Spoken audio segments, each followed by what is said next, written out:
Hi friends, ఈరోజు మనము పొనగంటాకుని పప్పులు వేసి ఎలా తాలింపు చేసుకోవాలో చూస్తాం రండి.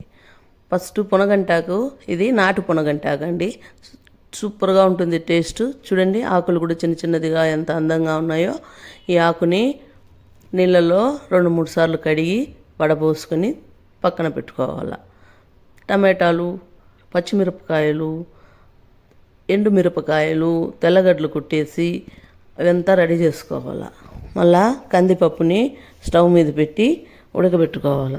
సిమ్లోనే ఉడకబెట్టుకున్న తర్వాత కొంచెం ముక్కాలు భాగం ఉడికిన తర్వాత ఈ ఆకుకూరల్ని కొంచెం నైస్గా కట్ చేసి ఆ కందిపప్పులో వేసి కొద్దిగా ఉప్పు వేసి సిమ్లో పెట్టి ఇటు అటు తిప్పుతూ ఉండాలి. అలా తిప్పడం వలన కొద్దిగా ఈ ఆకు కూడా బాగా ఉడికిపోతుందన్నమాట. ఉడుకున్న తర్వాత దాన్ని తీసుకుని ఒక గిన్నెలో పెట్టుకోవాలి.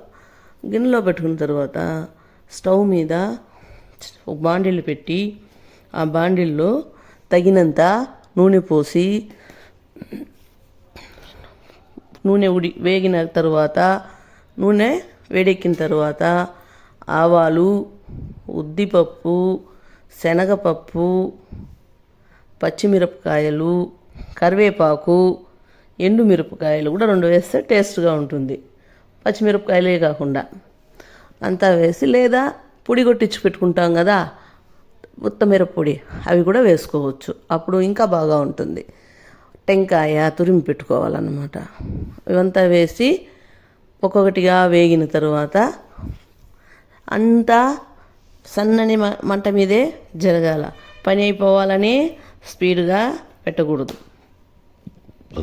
ఎంత వేగిన తర్వాత ఈ పెట్టుకున్నాం చూడండి, ఆ పొనగంటాకు పప్పు అది తీసి నూనెలో వేసి బాగా కలపాలన్నమాట. అలా కలిపిన తర్వాత ఉప్పు ఉందో లేదో ఒకసారి చెక్ చేసుకుని ఎవరికి ఎంత మేరకు ఉప్పు కావాలో అంత వేసుకోవచ్చు.